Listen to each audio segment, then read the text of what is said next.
Hola y bienvenidos a la historia de Roma. Capítulo 13. La Primera Guerra Samnita. En una sola generación, Roma se había recuperado de la devastación del saqueo galo y había recobrado su posición dominante en la región. La plebe había exigido y conseguido un mayor poder político, que culminó con la elección del primer cónsul plebeyo en el año 366 a.C., el año después de que Camilo hiciera aprobar la ley Licinio Sextia en el Senado. La admisión de los plebeyos en el consulado también supuso el fin de los tribunos militares con poder consular como uno de los más altos cargos del Estado. Fue un cargo que existió durante menos de 75 años, con el único fin de admitir plebeyos en la más alta magistratura del Estado, pero de una manera diluida y poco práctica. En los años siguientes hubo otras magistraturas ocupadas por plebeyos por primera vez, como el primer dictador plebeyo en el 356 a.C. y el primer censor plebeyo en el 351 a.C. Todas estas hazañas fueron logradas por un solo hombre, Cayo Marcio Rútilo, quien, a lo largo de su ilustre carrera, también sería elegido cónsul 4 veces. Años más tarde, los romanos volvían a ser vistos como la principal potencia de Italia central, y esto provocó que se vieran involucrados en numerosas disputas entre sus vecinos. Como hice la última vez, me gustaría abrir este episodio con una cita de Tito Livio, en la que se habla del año en que comenzaron las hostilidades con los samnitas y de su importancia en la historia romana. La historia de Roma transcurrirá ahora con unas guerras mayores que cualesquiera antes registradas.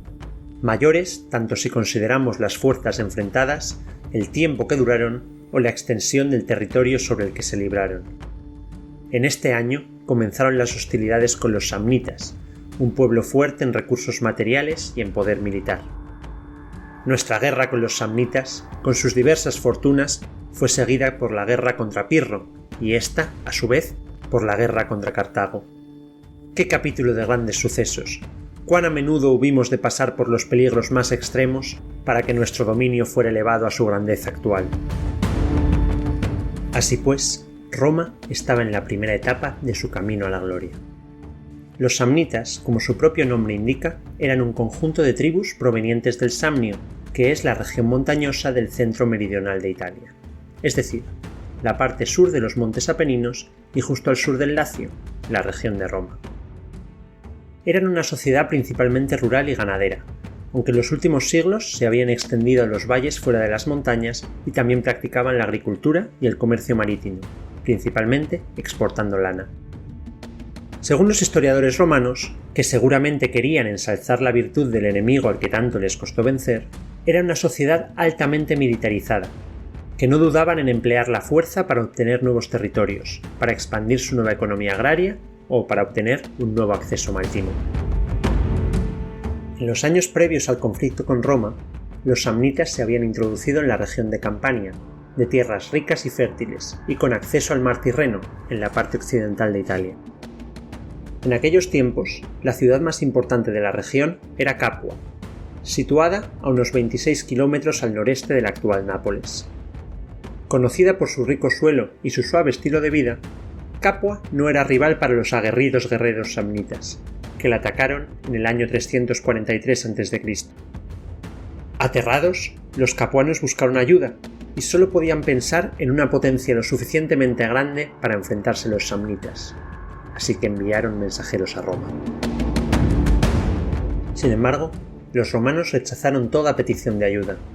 Por mucho que los embajadores capuanos suplicaron y rogaron, y aunque no les hacía gracia que sus vecinos del sur ocupasen una ciudad tan próxima y tan fértil, los romanos ya habían firmado un tratado con los samnitas.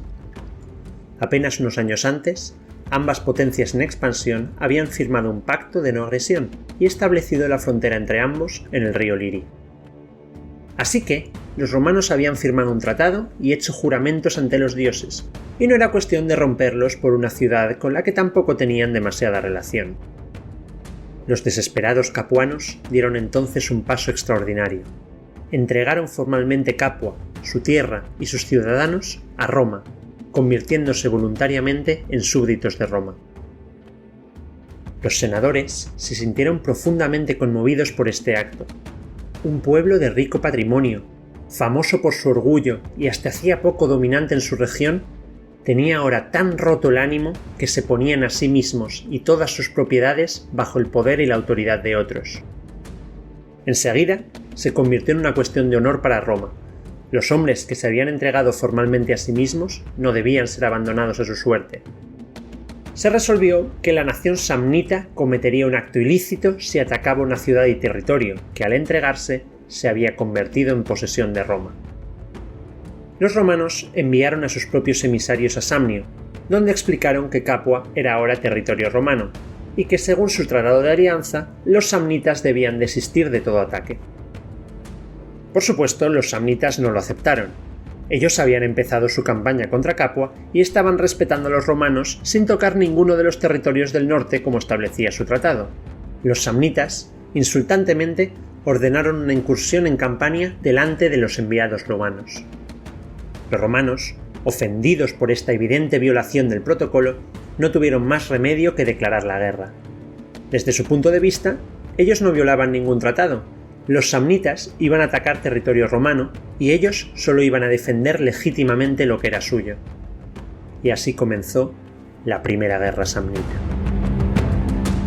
Los dos cónsules de ese año, el 343 a.C., fueron Aulo Cornelio Coso y Marco Valerio Corvo, uno de los hombres más ilustres en la historia temprana de la República Romana, y que, a pesar de su juventud, ocupaba el cargo de cónsul por tercera vez.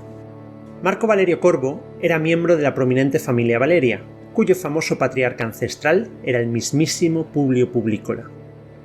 Su apellido Corvo, que significa cuervo, se lo ganó de joven, mientras servía en el ejército en una historia que roza la leyenda.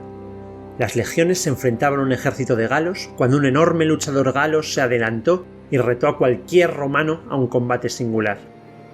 El joven Marco Valerio, de 22 años, se adelantó y aceptó el desafío.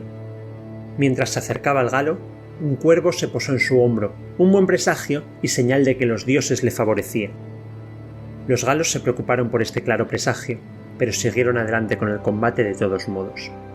Sin embargo, al comenzar el combate, el cuervo, en vez de salir volando, se unió a él, picoteando los ojos del enorme galo mientras Marco Valerio atacaba. Finalmente, Marco Valerio atravesó al galo con su espada y solo entonces el cuervo echó a volar. Tras el combate, los romanos arrasaron al ejército galo y el joven Marco Valerio se ganó su apodo y conquistó la fama. Marco Valerio Corvo sería elegido cónsul por primera vez al año siguiente, con tan solo 23 años, una edad sin precedentes. Antes de morir, a la también inaudita edad de 100 años, sería elegido cónsul 5 veces más y nombrado dictador en hasta 2 ocasiones.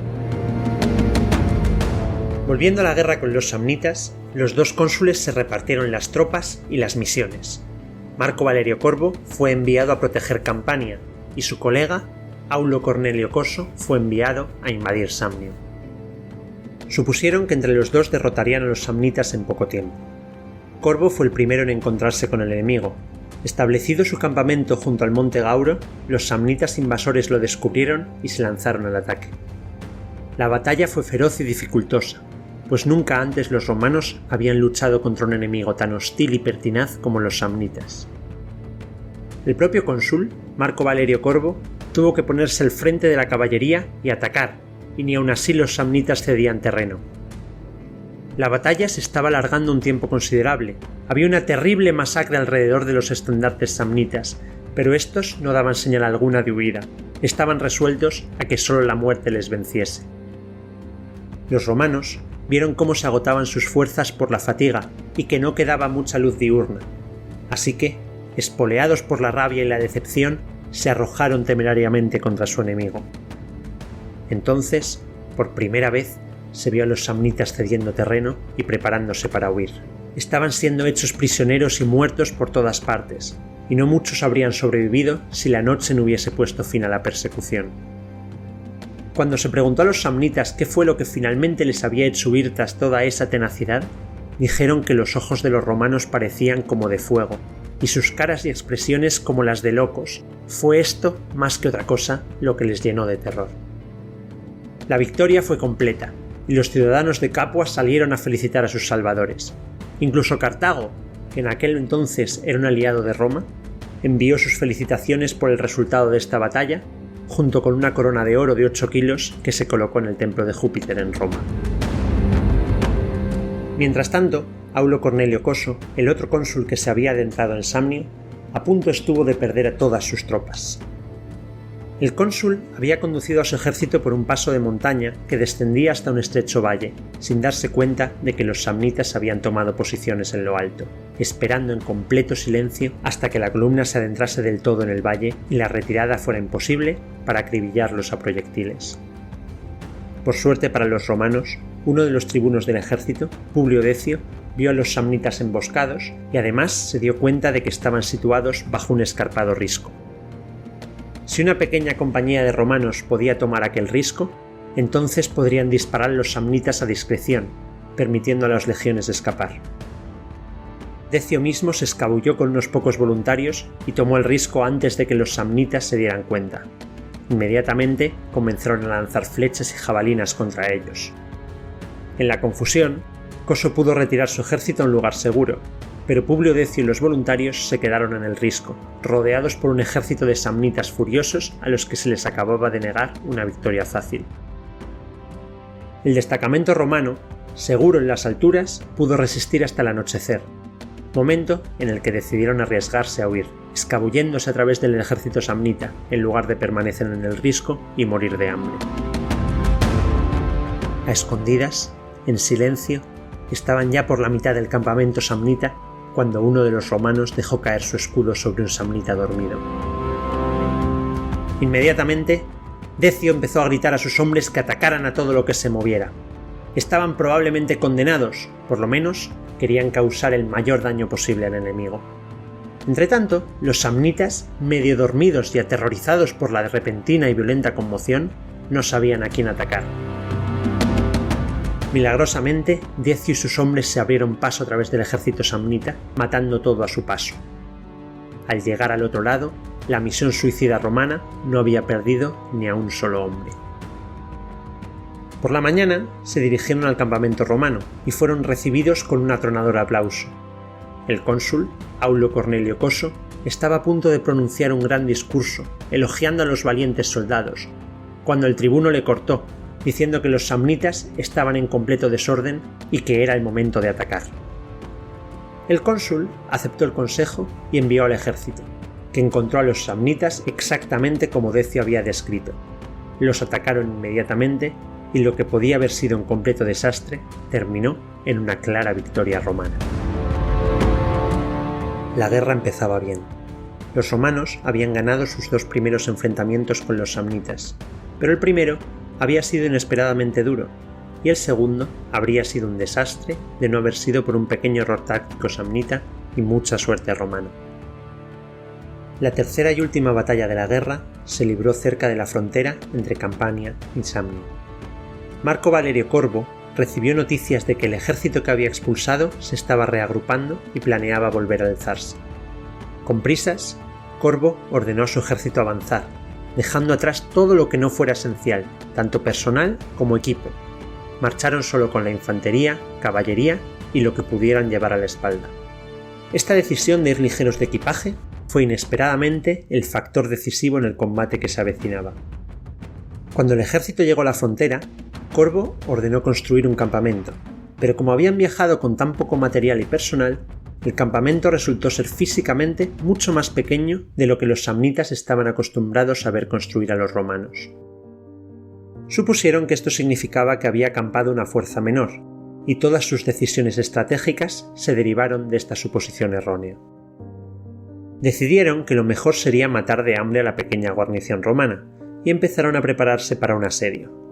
Los comandantes samnitas, confiados, decidieron dividir su ejército y enviaron a una parte a recolectar suministros para mantener a su ejército, mientras esperaban que los soldados se rindieran. Corbo se enteró de las actividades de los samnitas y en cuanto el grueso del ejército se dispersó, ordenó a sus hombres que atacaran.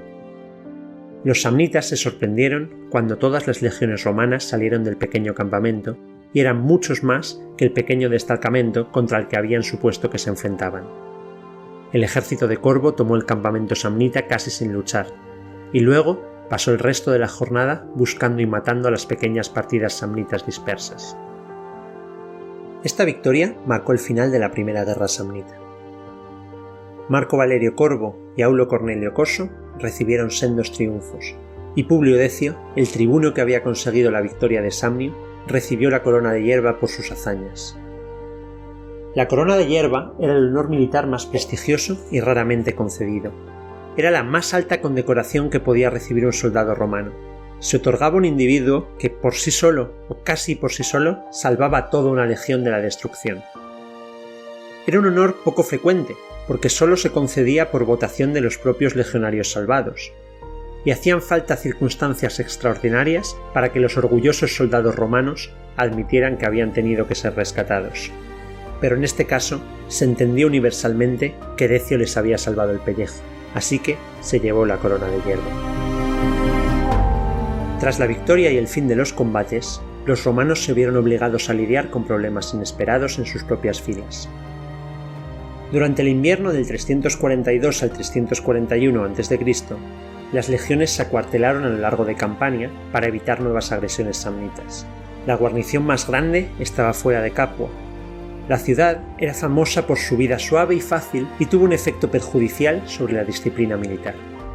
La guarnición romana, encerrada durante el invierno en el campamento, observó la confortable vida de los capuanos y empezó a preguntarse por qué a gente que ni siquiera podía defenderse por sí misma se le permitía tener tanto, cuando a ellos, los soldados que aseguraban la paz, se les daba tan poco.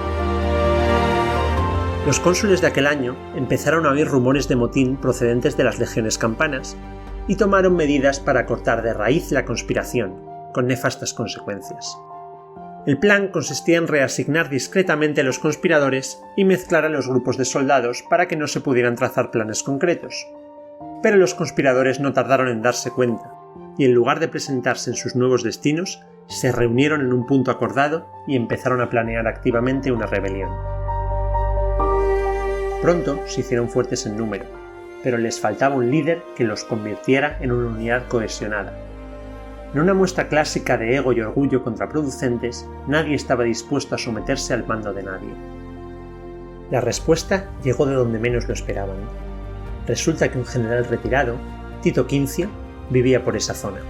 Quincio se había retirado totalmente de la vida pública, cansado de las intrigas de la política romana, y los conspiradores decidieron que era la elección perfecta para liderarlos. Al fin y al cabo, era un buen general, no estaba contento con la política y les pillaba cerca. Con esta decisión, enviaron a una compañía de hombres para persuadir al anciano de que se uniera a su causa. Quincio, sin embargo, no quería tener nada que ver con una chusma amotinada. Él estaría cansado de la política, pero era un militar romano y tenía honor, le asqueaban las rebeliones. Por supuesto, los amotinados no estaban preparados para aceptar un no por respuesta, y Tito Quincio fue persuadido cuando los hombres amenazaron con matarlo a él y a toda su familia si no se unía. Tras haber conseguido secuestrar a un líder, la revuelta siguió adelante y los hombres marcharon hacia Roma. ¿Cuál era su plan exactamente? Es lo que no está tan claro. Probablemente querían conseguir concesiones de tierras en Campania, pero es un misterio el cómo pensaban que el Senado y el pueblo de Roma les darían lo que querían sin ninguna consecuencia posterior. Al conocer la noticia de que un ejército rebelde marchaba hacia Roma, el Senado nombró inmediatamente a Marco Valerio Corvo como dictador, y éste partió la cabeza de una legión para detener al ejército amotinado. Se encontraron en el monte Albano, cerca del lugar de nacimiento de Rómulo y Remo, pero afortunadamente ninguno de los dos bandos llegó a desenvainar sus espadas. En vez de luchar, el conflicto se resolvió mediante la negociación llevada a cabo por el dictador, que aseguró su lugar en los libros de historia no solo como un gran guerrero, sino también como un líder sabio y compasivo. El caso es que Marco Valerio Corvo era muy querido por todos los soldados, tanto por los que dirigía como por la mayoría de los amotinados, que el año anterior habían luchado con él contra los samnitas. A su vez, Tito Quincio, el general de los amotinados, no quería formar parte de la rebelión, así que cuando Marco Valerio Corvo les imploró que bajaran sus espadas y no derramaran la sangre de sus conciudadanos, Quincio ordenó a sus hombres que se retiraran. El peso combinado de estos dos imponentes generales hizo que la rebelión se rindiese antes incluso de comenzar. Corbo pidió a los soldados rendidos que se unieran a su ejército como legionarios de Roma, a las órdenes de su dictador, y condujo la fuerza combinada de vuelta a Roma, donde pidió en el Senado clemencia para los amotinados. Ningún soldado fue expulsado ni penalizado de forma alguna por sus acciones. Al fin y al cabo, aún no habían matado a ningún conciudadano. Solo habían abandonado sus puestos y secuestrado a un antiguo general.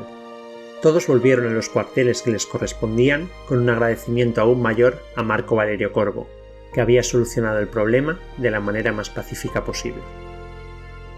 Fue un caso singular de clemencia hacia los soldados amotinados, y aunque Corbo fue considerado para siempre como un gran hombre por ello, su ejemplo fue raramente seguido por las generaciones posteriores, que trataron cualquier indicio de amotinamiento rápidamente y sin piedad. Poco después de la abortada rebelión, se formalizó una tregua con los samnitas, asegurando el dominio de Roma sobre Campania y la ciudad de Capua. Sin embargo, algunas tropas campanas no querían la paz, sino la venganza, y se aliaron con un ejército latino que continuó atacando Samnia.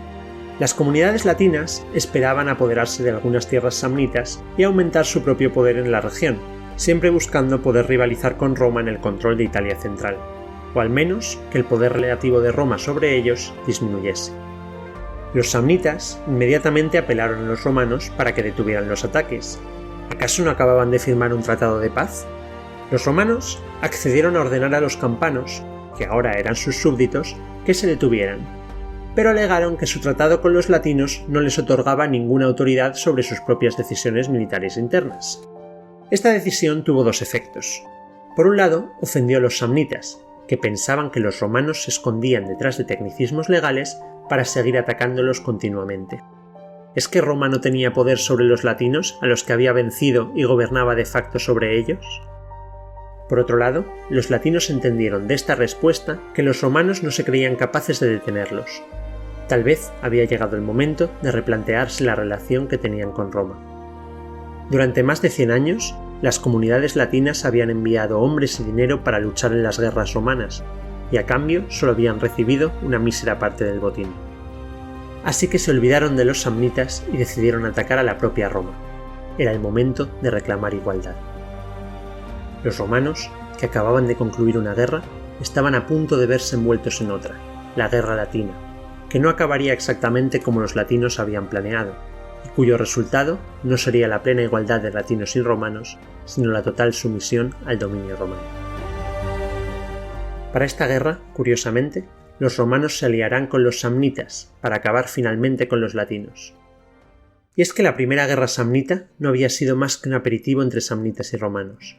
Los romanos se habían impuesto, sí, pero perfectamente podría haber sido al revés.